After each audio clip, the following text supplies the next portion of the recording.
Le thème de cette année, nous avons dit que c'est la présence et l'excellence. Donc la présence de Dieu dans nos vies et l'excellence. Notre thème de ce matin, je l'ai intitulé « La présence de Dieu dans nos vies change la personne ». Donc la présence de Dieu dans nos vies change la personne. Quelle est cette personne? Que cette personne à qui la présence de Dieu est en elle. Et Dieu change tout. Je voulais parler d'une chose. Le mot présence dans la Bible, dans le dictionnaire signifie fait être physiquement quelque part. Donc le fait d'être physiquement quelque part auprès de quelqu'un. Cela signifie tu dois être quelque part. Mais quelque part avec qui? Auprès de quelqu'un. Ça c'est le dictionnaire qui nous dit. Nous aussi nous devons être quelque part où? Si tu es à la bergerie, tu dois être à la bergerie. Si tu es à la colombe, tu dois être à la colombe. Mais avec qui maintenant? Avec Dieu. Tu ne peux pas être quelque part sans Dieu. Quand la Bible dit ceci, avec Dieu nous ferons des espoirs. Donc sans Dieu, on peut être quelque part, mais sans Dieu, c'est difficile pour nous puissions évoluer. Pour être aussi quelque part, il faut que ce soit la volonté de Dieu.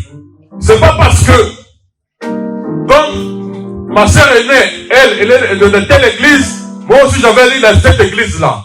Non, moi je dis toujours aux gens, quand tu voulais aller dans une église, tu viens d'arriver dans ce pays-là. Puis, prends le temps de prier le bon Dieu. Amen. Il t'envoie là où tu peux y aller. Quand j'étais en Suisse, avant de rentrer à Kinshasa, c'était en 97, j'avais eu une recommandation de 3 églises. Le frère m'a dit, allez chez nous. L'autre dit, allez chez nous. Alors, dans l'église où, au moins, à cette époque-là, les synthétiseurs, c'était à peine sorti. Je devrais mener dans une église un synthétiseur. Alors, la commune où se situait l'église, c'était une commune où, comment on appelle ça? Un bidonville, si vous pouvez mettre le terme. Alors, j'avais 3 propositions. Je dis non, moi je vais aller là où, au moins, d'abord je vais commencer par là où on a envoyé les synthés, et c'est à partir de là aussi je vais voir quelle église je vais fréquenter. Or, Dieu voulait que je sois dans cette église-là. Mais avant tout, j'avais prié. Quand j'avais prié, j'avais amené le matériel là-bas, et Dieu a permis aussi que les peu aussi que moi j'avais comme matériel, je donnais à l'église. Alors, comme j'avais prié mon Dieu, et c'est là où je me suis marié. Amen.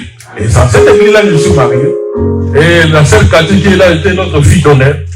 La seule quartier que vous voyez là. C'est là où je me suis marié. Donc, il faut toujours prier. Il faut toujours être présent là où Dieu veut que tu sois présent. Comme on avait parlé de l'autre fois de l'Exode, la rencontre de Moïse avec Dieu, c'était un endroit où Moïse était présent et Dieu s'est manifesté. Nous parlons de la présence. La présence, c'est quoi encore?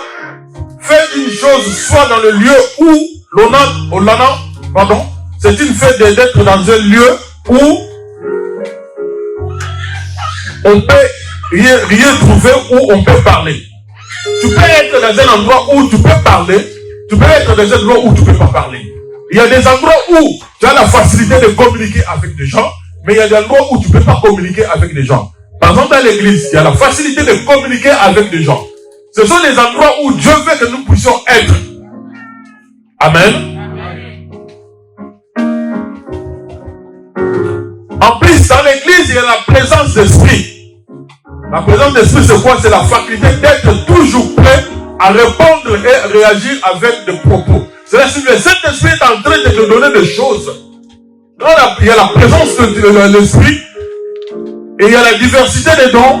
Et le Saint-Esprit est en train de communiquer des choses aux gens afin que vous puissiez être ensemble. Alléluia.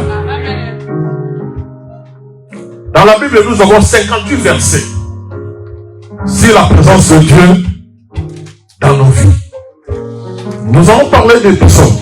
C'est le texte que nous avons lu ce matin. C'est le psaume de David. David, vous-même, vous connaissez très bien. C'était l'enfant qui passait toute la journée, tout son temps dans la brousse pour paître les troupeaux. C'était un enfant qui était négligé. Je peux dire, selon ceux qui ont étudié la Bible et d'autres disent que non, il était l'enfant de... Ça, c'est pas encore sûr. Mais dit que son père, on le voyait comme ça. On le négligeait. Parce que lui, il n'avait pas de valeur. Parce qu'il passait tout le temps dans la brousse. Mais tandis que ce David-là, Dieu a dit c'est l'homme selon mon cœur. Pourquoi David était l'homme selon mon cœur, selon le cœur de Dieu? Parce que Dieu voyait en David sa présence.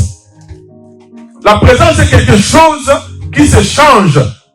Quand tu es présent dans l'église, Dieu aussi est présent dans tes affaires. Alléluia. Quand tu es présent dans l'église, dans les choses de Dieu, Dieu est aussi présent dans tes affaires. Je veux parler de mon témoignage. Quand je suis arrivé, j'étais tellement combattu. Tous mes véhicules faisaient des accidents mortels.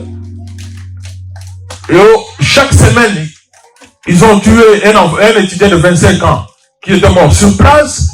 On a tué ceci. Je ne sais pas ici comment on l'appelle. Celui qui aide le chauffeur pour faire entrer les passagers. Un accident, lui aussi, il était mort. Donc, tellement beaucoup de choses qui sont passées dans ma vie, le diable, il avait tout pris. Mais erreur grave. Il n'a pas pris la présence de Dieu dans ma vie. Amen. Erreur grave, il n'a pas pris le souffle de la vie. Amen. Le diable avait tout pris. Les gens commencent à dire, c'est fini pour eux. Celui-là, il ne va plus rentrer en Europe. Et la pauvre femme va souffrir. Tout le monde peut dire n'importe quoi. Dire n'importe quoi sur ça.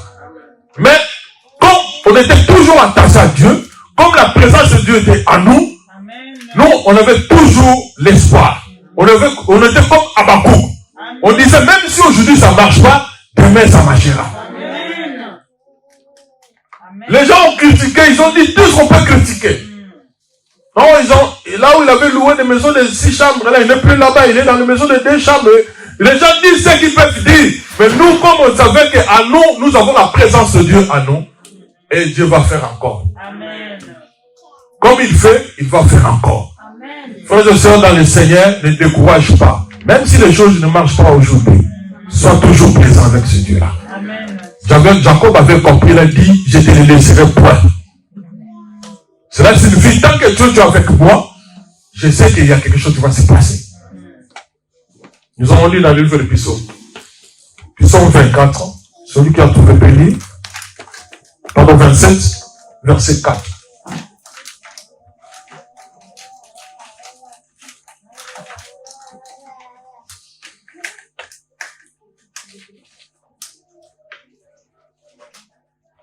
Psaume 27, verset 4. Amen. Psaume 27, verset 4. Je demande à l'Éternel une chose que je désire ardemment.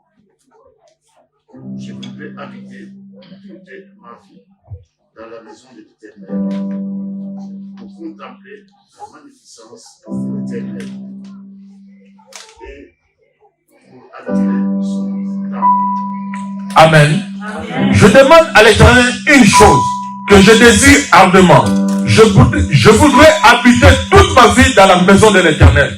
Donc, David désire ardemment, je voulais habiter toute ma vie dans la maison de l'Éternel. Cela signifie, toute ma vie, je serai à la présence de Dieu. Amen.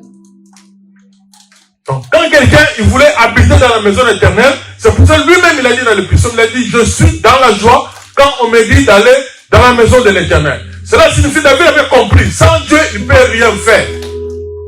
Avec la présence de Dieu, sa vie va changer. David, même qui était, quand je te donnais l'exemple de David, quand il était en train de perdre le troupeau, Dieu l'a fait quitter de là jusqu'à être roi. Regarde un peu ce que David avait fait. Il n'a pas passé des échelons. Il a directement sauté de berger au roi.